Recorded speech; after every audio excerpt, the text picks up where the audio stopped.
Hello, people of the earth. Welcome to the Front Page Fables. Today we are going through some amazing pro-revenge stories. But before, landlord screwed with the wrong tenant for too long. This will be decently long as it needs some context. I'm going to throw in a lot of stuff to make it all easier to understand as well. I'll put a where the story proper starts in case anyone wants to skip the preamble. Minor details might not be entirely accurate, as I've no interest in a revival of this conflict on any level. I won completely, and any resurrection can only taint the experience. We'll start off by noting that I spent about 2 decades working in security. During that time, I worked many different types of security in many different locations. The one that matters for this story was time spent in the rental housing tribunal in a major city, as a kind of bailiff. For those not knowing what that is, think a courtroom in a major city anyway. In a smaller town, it'll probably be an event room in a hotel or community center as you'd see on TV, but with less formality and an adjudicator instead of a judge. They functionally are the same thing to landlords and tenants, but they definitely aren't the same thing. This place exclusively deals with landlord and tenant disputes, and is the only place to resolve landlord and tenant disputes. Note that I wasn't a bailiff, and it wasn't a court, but these terms mostly accurately describe the situation and my place in it. For 2 years I worked at the rental housing tribunal. It was early in my time in security. I was 18-20-ish. Being as it was a major city, the sheer number of cases I sat through was beyond my ability to count. I saw everything there was to see. No one is capable of surprising me with a story because I've seen them all. In detail, as a side duty of mine was to ensure all parties had copies of all evidence being presented. I did a lot of photocopying, and always inspected everything I copied to ensure nothing got cut off or made illegible. By the time I stopped working there, I probably knew the way everything worked well enough to be an adjudicator myself. Well, no, obviously not, but I'm certainly in no need of a lawyer, either should I ever have need to go there. I also had intimate knowledge of how the system worked beyond the actual rules. Like, for example, adjudicators would always give a little leeway to anyone representing themselves over someone who had a lawyer. Or how pissed off adjudicators would get when a party was speaking out of turn. Seriously, do not do that. Skip forward almost a decade. I left the city and am in a fairly large town in the same province, same tenant laws. I have a few roommates in a decently sized townhouse. We get along well. But there's a problem. Only I can write checks, and our paydays don't line up. So I'm the one who pays the rent, and I usually can't do it on the first because roommates don't usually all pay in time. We advise the landlord we might be a day or 2 late, but we'll always have it by the 3rd at the latest. They have no problem with it at all. I spoke to them myself. For about a year this works fine. No complaints from landlord because even if we're often a day or 2 late, we always pay. We're also fairly quiet and don't damage the property. Nearly model tenants. I do not actually have any idea why, but one day this changed. I suspect a different person in the company started overseeing the region. One day, suddenly we got a summons to the rental housing tribunal, hereafter to be referred to as RHT, on the 2nd of the month for failure to pay rent. This doesn't actually lead to a case because we paid the same day. But now we have to pay the application fee the landlord paid in order to serve the summons. I bitched to the neighbor who was also the superintendent and eventually heard back that their contact at the company was now demanding 1st of the month, no exceptions. Well, that really didn't work for us, so we probably had to pay that fee 15-20 times over the next 2 years. I could have gone to tribunal over it, but we were technically without a leg to stand on, and I knew it. Maybe if I went enough times I can ding them for harassment, but I don't have time for that, and my roommates don't care. After being split between us, all the fee wasn't enough deterrent to change our behavior, so we accepted it. If this was the only issue, there wouldn't be much story though.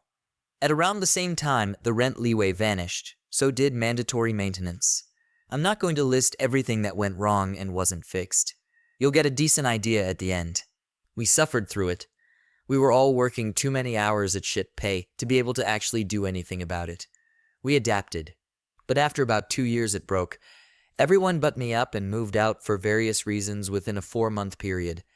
I'm not going into any details on my roommates at all, because things kinda exploded for a couple different reasons outside of this. No reason to dig any of that up. I had been saving up a while, and was able to quit my job without having to immediately get another, so I suddenly had a lot of time. I didn't want to stay and pay the rent by myself or have to find new roommates I could live with.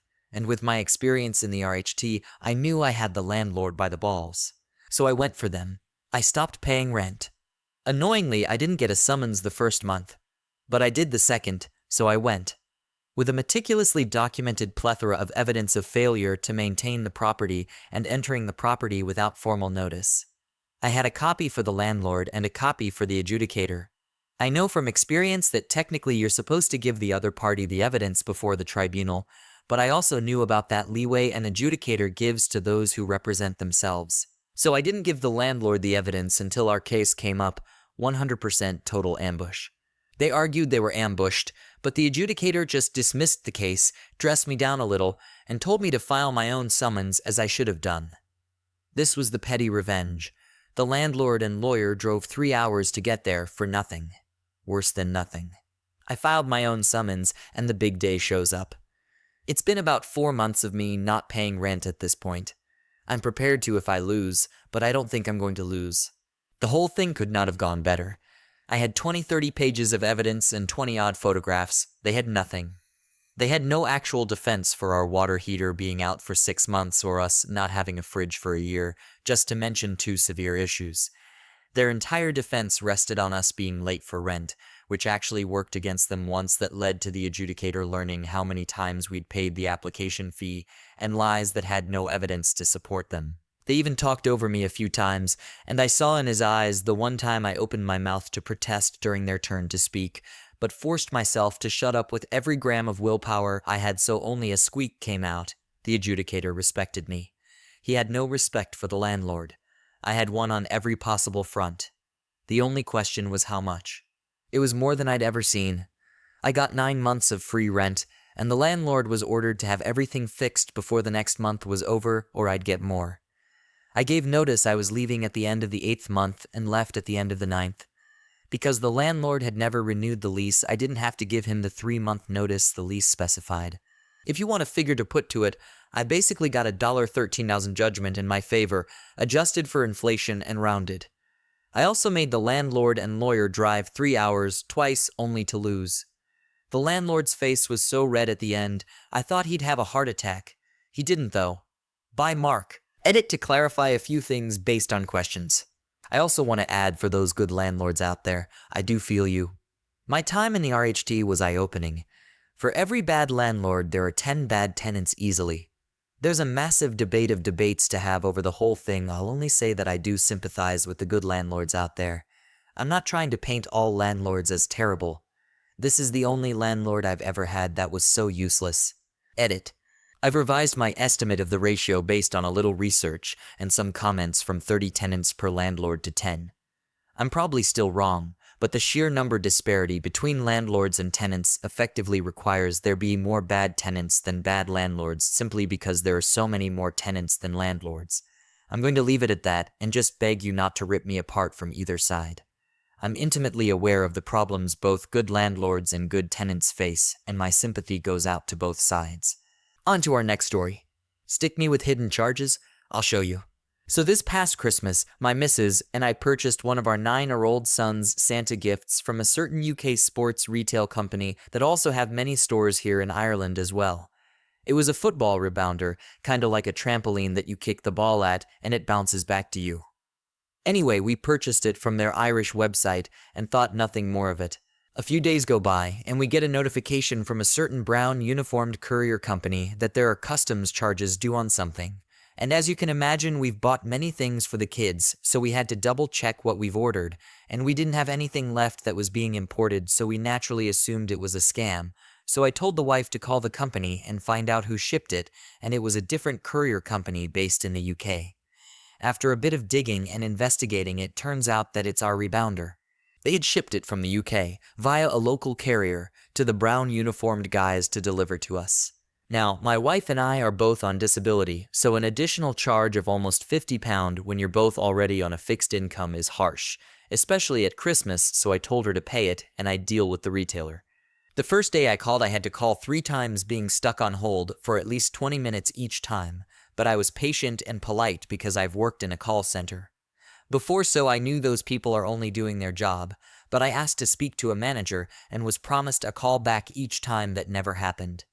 The second day was quite similar.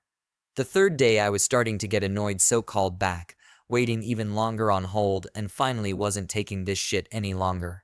I told the rep that all I wanted was the £50 back because our consumer rights in Ireland dictate that a person must be informed of any additional charges on a purchase at the very latest by the final checkout screen, and in this case there was nothing to show that, and I could easily replicate that issue by putting the same item in my basket and going all the way to the checkout screen again, and there was nothing saying we'd have to pay import charges.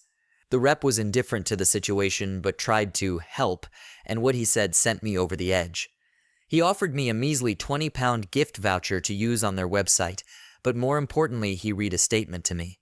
He said, "We advise our customers that there may be the charges delivery duty unpaid, i.e. customs charges, on any item that gets shipped outside of the UK. Then I asked him where it states this information, and he paused, then said he didn't actually know.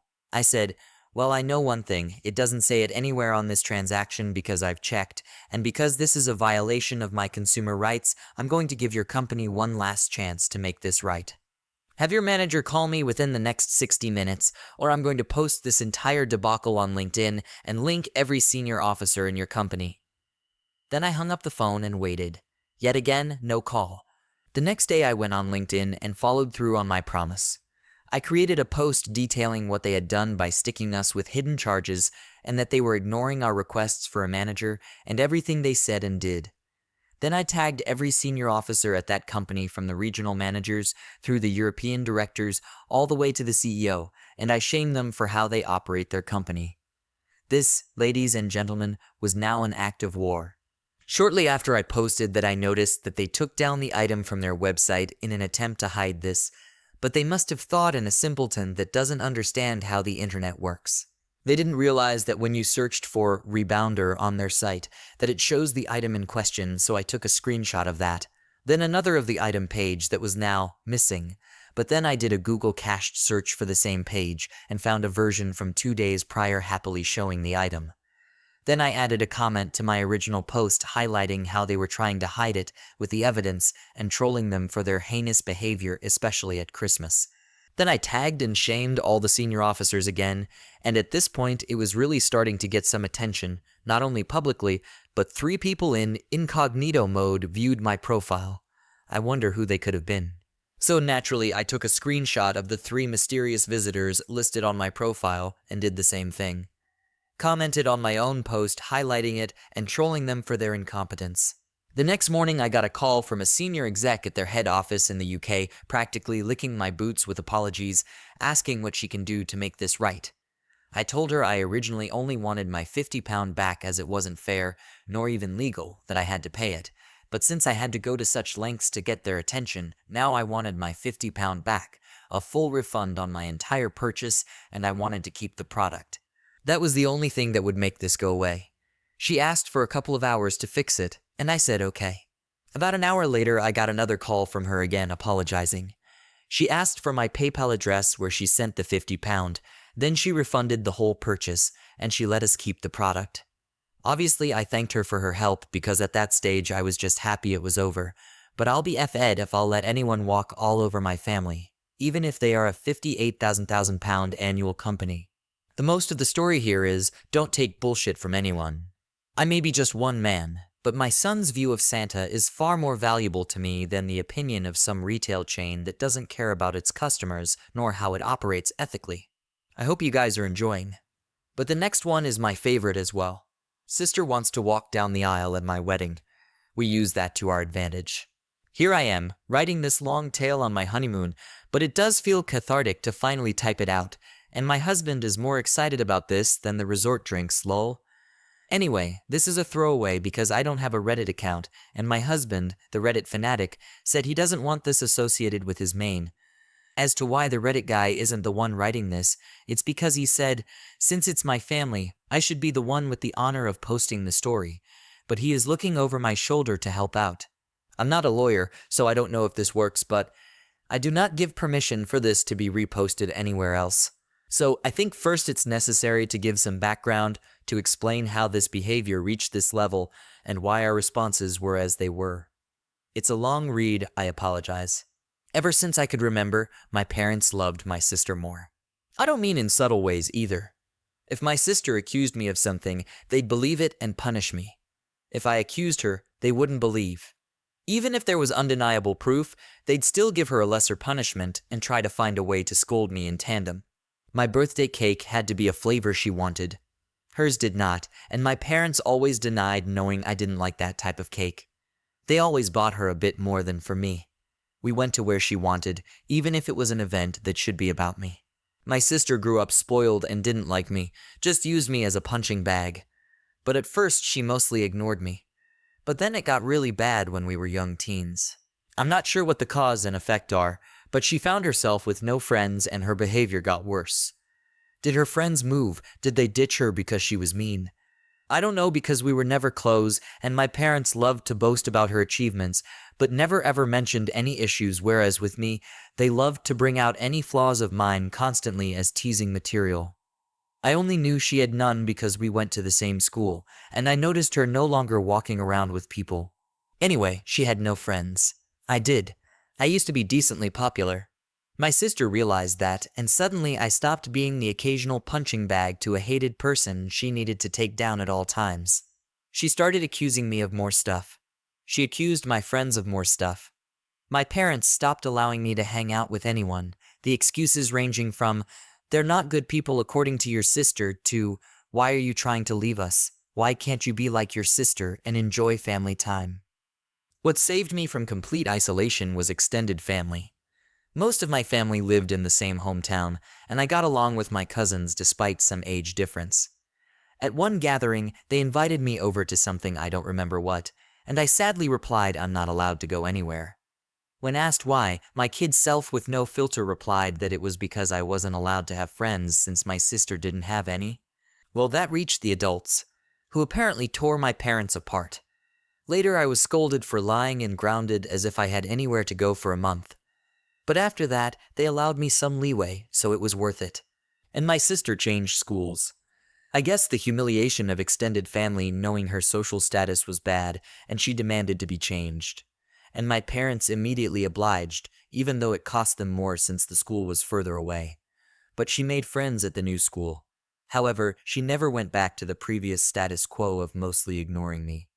I guess having felt the power of how badly she could screw with me, and anger that I told the family she had no friends, she never let me go. My life was still bad. Her friends would come over and bully me, and my parents called it light teasing. I never called friends over because my parents were awful hosts to them, or my sister would accuse them of taking stuff, and they'd believe it. I did become close to my cousins though, since my parents never dared do any of that to the family. And then I got my first boyfriend. I didn't want to bring him home at all, but my parents insisted. Well, at one point we were separated, and he came to find me to tell me my sister was flirting with him. By which he meant she came over with skimpy clothing, batting her eyelashes really badly, and started telling him how bad I was and how good she was. He was irked and ran off to find me. Of course, my sister told my parents a different tale, that my BF had instead tried to flirt with her, but she refused him, and I was lucky she didn't break us up then and there. And of course, they believed her. He was persona non grata in our home after that, and they were happy to tell relatives and family friends how he was really a bad person who cheated on me and tried to make moves on my sister. And that's how we got over that. No one believed me or him, but we had each other. That relationship didn't last, but we're still friends. I moved out as soon as I could, left for a different city for university. That was the first time my parents didn't help my sister out. Suddenly, she wanted to go to the same city too. I stayed in the dorms, but she found an apartment to share with a friend she found. She'd come by every weekend to check if I was still there, I guess, because she'd come in, make a scene about how dirty it was, and clean it all up.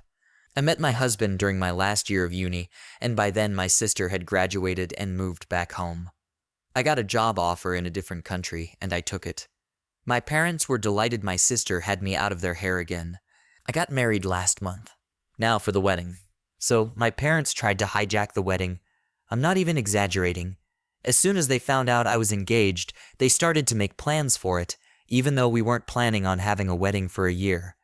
They reserved a venue, announced it to family and friends, and expected us to pay for it. They told my sister she was the maid of honor. When I protested, they told me, "Your sister needs the experience for when it's her turn, and since you're too busy with your job, we thought it was for the best." I was fuming. My husband was ready to elope at that moment. We both knew that if we tried to change the venue, my parents would find a way to cancel it and blame it on us. And there was no way we were going to pay for a wedding at a venue we never chose that was 4 hours away from where we lived. So we decided to let them have it. We got married at the venue they chose. We sent out invites they chose.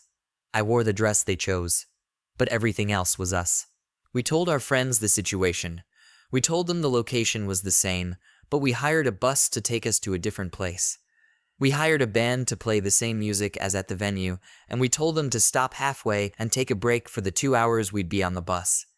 We hired caterers to serve the same food my parents chose, but they served only water to the guests. The ceremony started and ended as expected. Then we got on the bus and left. The caterers were already there, packing up, and my sister was looking everywhere for us. Our guests were so confused, and my parents were livid. My sister called me, demanding to know where we were. I told her, "I told you my job keeps me busy, and I'm sorry I couldn't wait until you were ready." We're no longer invited to family gatherings, and my parents refuse to talk to me. My sister has made threats, but it's nothing we haven't heard before. I'm still glad we did it this way. My husband is happy to have married me, and I'm happy to have married him.